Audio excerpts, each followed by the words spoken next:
Assalamualaikum warahmatullahi wabarakatuh. Hari ini kami dari kelompok 4B akan mempresentasikan laporan praktikum eksperimen interferometer Michelson dan Morley. Di sini saya akan memperkenalkan diri saya dan teman saya. Saya Naura Zurjana, NIM 1807605, bersama rekan saya Elida Aulia Rahma, NIM 1807812.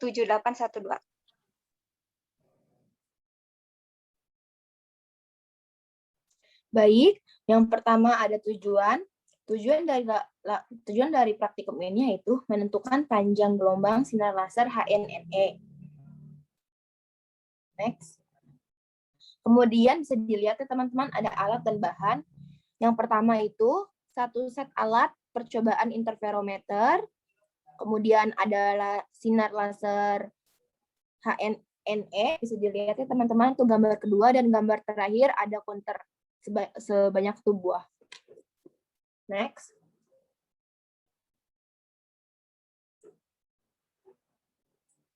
Dasar teori.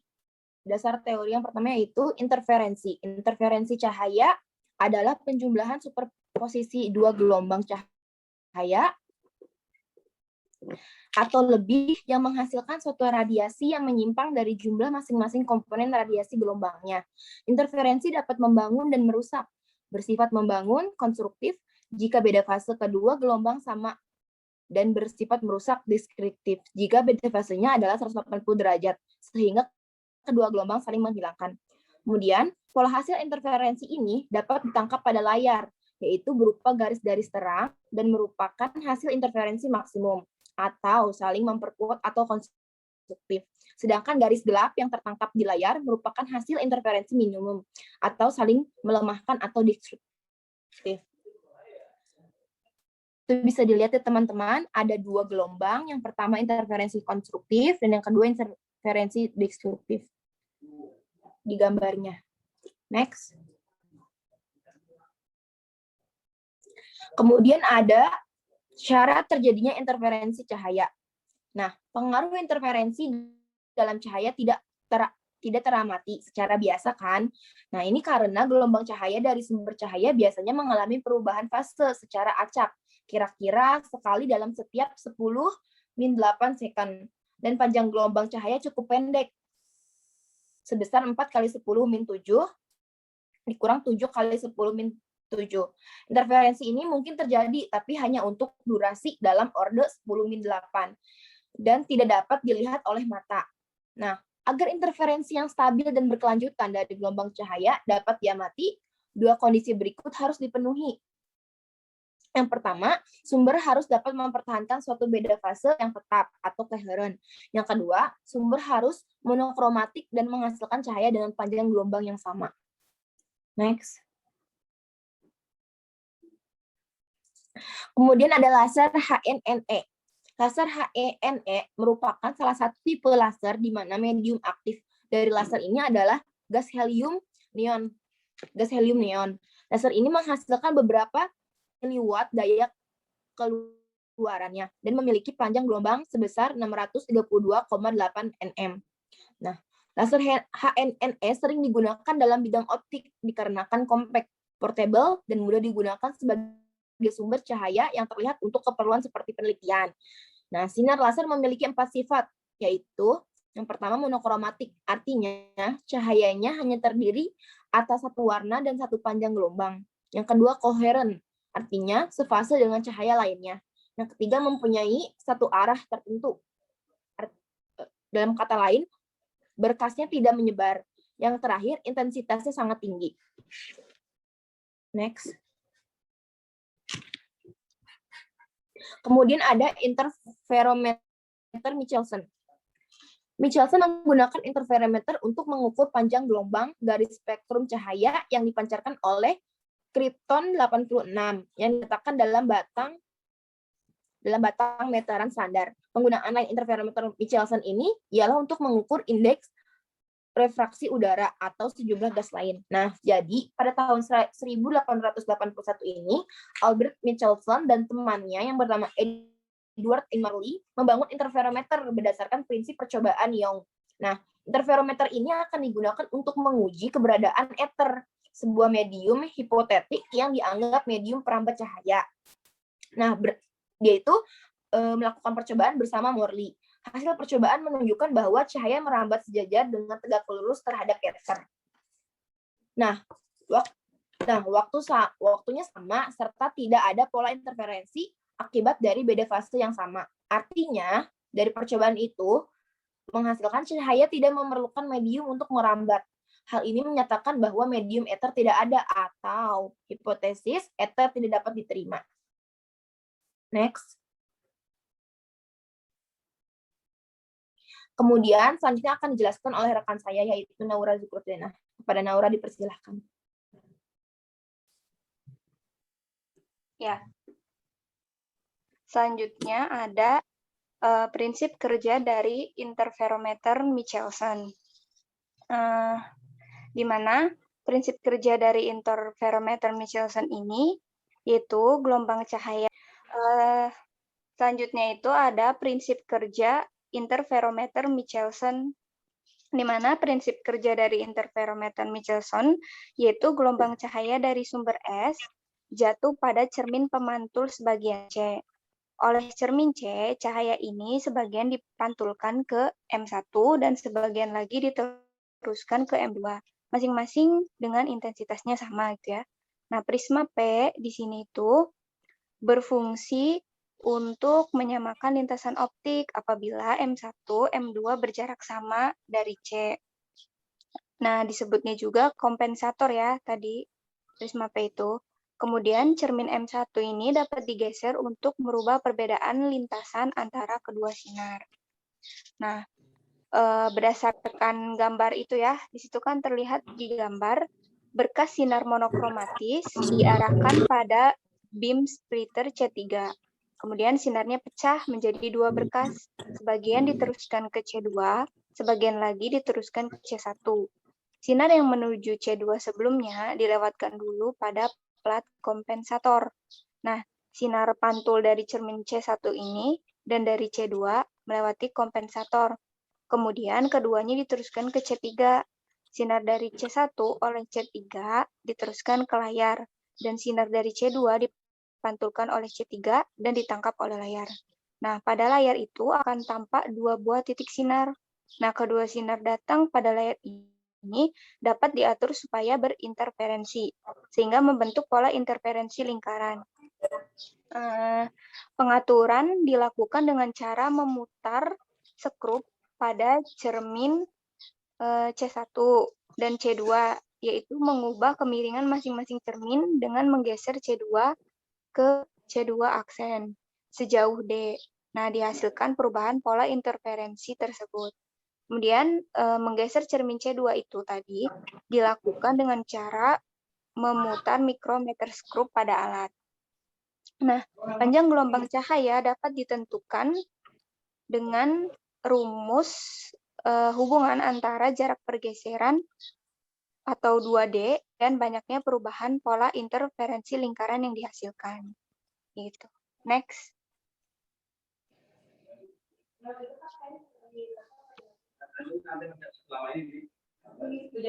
Nah, kemudian ada prosedur eksperimen. Nah, prosedur eksperimen ini pertama itu kita menyiapkan alat dan bahan yang akan digunakan untuk eksperimen. Kemudian menyusun alat-alat seperti sketsa gambar alat. Sketsa gambar alatnya itu terlihat di sini ya. Nah, sketsa gambar alatnya seperti itu. Kemudian yang ketiga itu menyambungkan laser HENE ke sumber tegangan. Yang keempat mengatur posisi C1 hingga berkas pantulan sinar laser terlihat di gambar. Selanjutnya mengatur posisi C3 hingga sinar yang dipantulkan segaris dengan sinar datang. Kemudian mengatur posisi C2 hingga berkas sinar laser C2 berhimpit ke berkas sinar laser C1. Yang ketujuh mencatat posisi awal mikrometer skrup.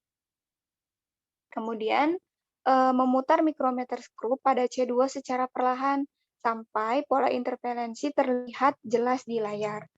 Kemudian hitung menggunakan counter pola interferensi yang terbentuknya. Kemudian selanjutnya mengamati perubahan pola interferensi untuk N200, N600, dan N1000. Nah, kemudian setelah itu mencatat posisi akhir micrometer screw.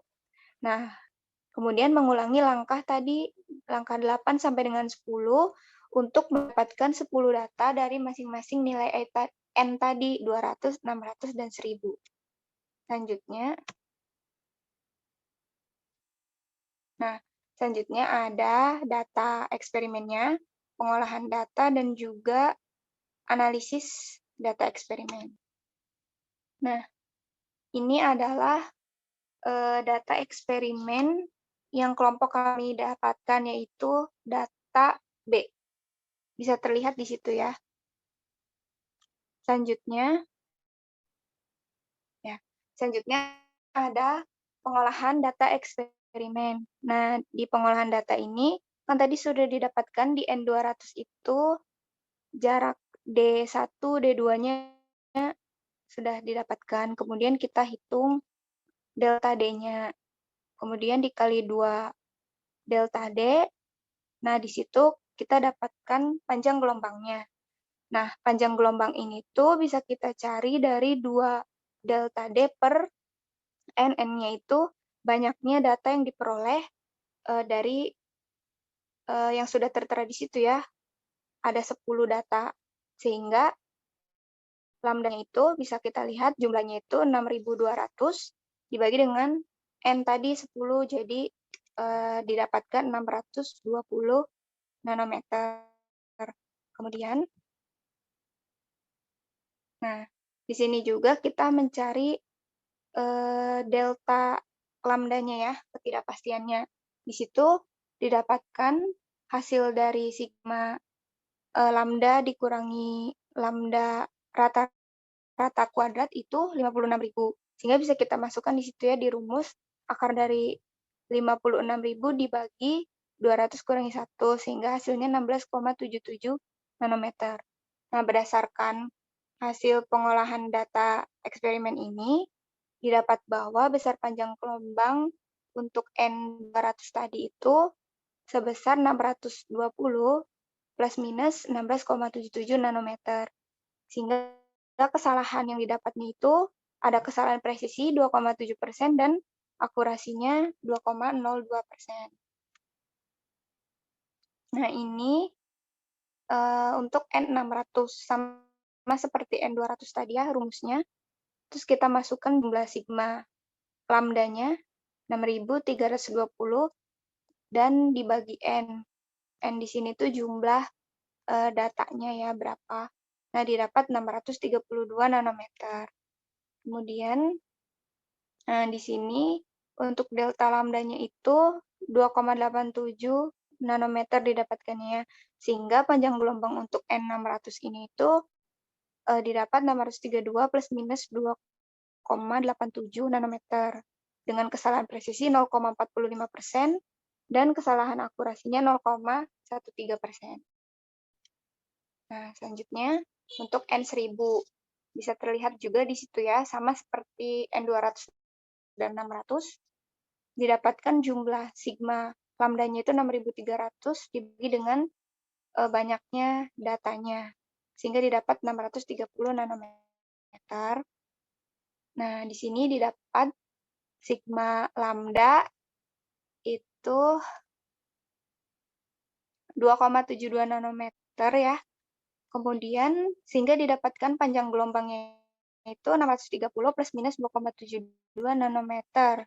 Nah, kesalahan yang didapatnya 0,43% dan kesalahan akurasinya 0,44%. Tadi kesalahan presisi ya. Nah, selanjutnya ada analisis data. Nah, tadi kita kan sudah dapatkan ya. Untuk N sama dengan 200, didapatkan bahwa panjang gelombangnya itu 620 plus minus 16,77 nanometer. Di mana kesalahan presisi yang didapat yaitu 2,7%.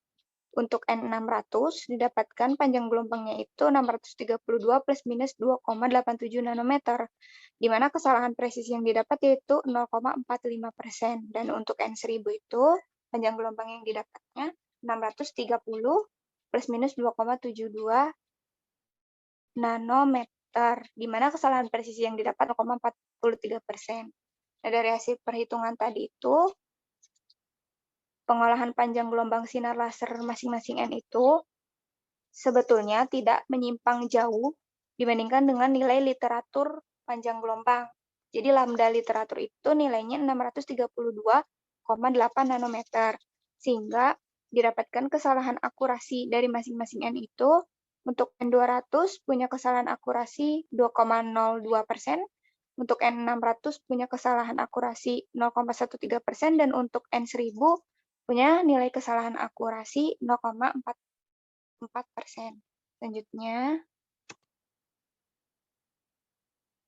nah, tadi kan nilai literaturnya itu 632,8 nanometer.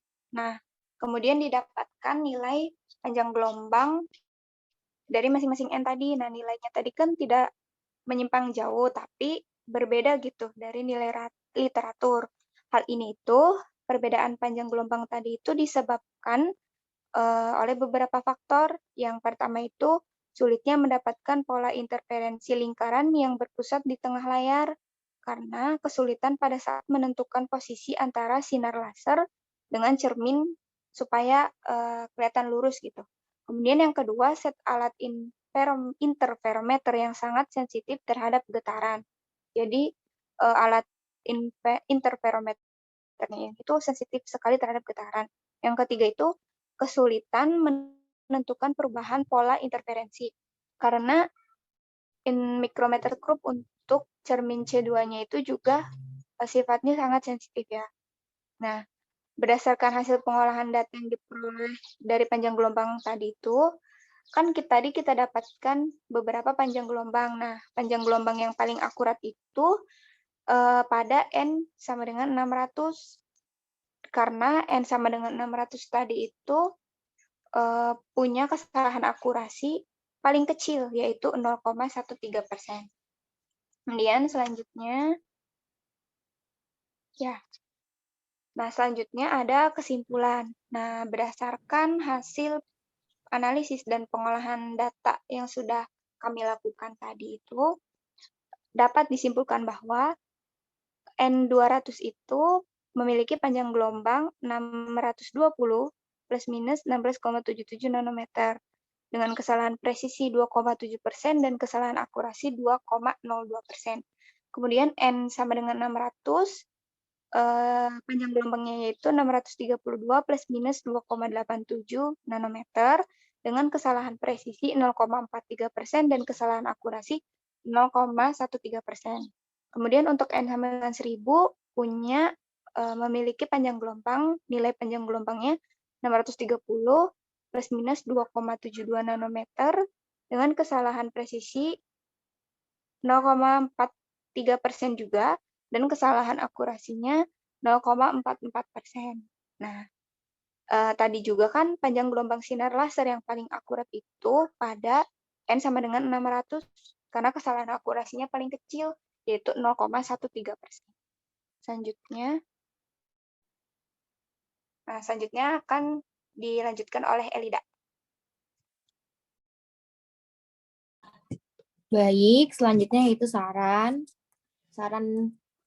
dari kelompok kami yaitu sebaiknya dalam melakukan eksperimen dituntut untuk lebih teliti lagi serta harus mengikuti instruksi yang sudah diberikan sehingga eksperimen dapat berjalan dengan baik serta hasil data yang didapatkan pun baik dan akurat. Nah, ya ini adalah daftar pustaka, bisa dilihat ya teman-teman.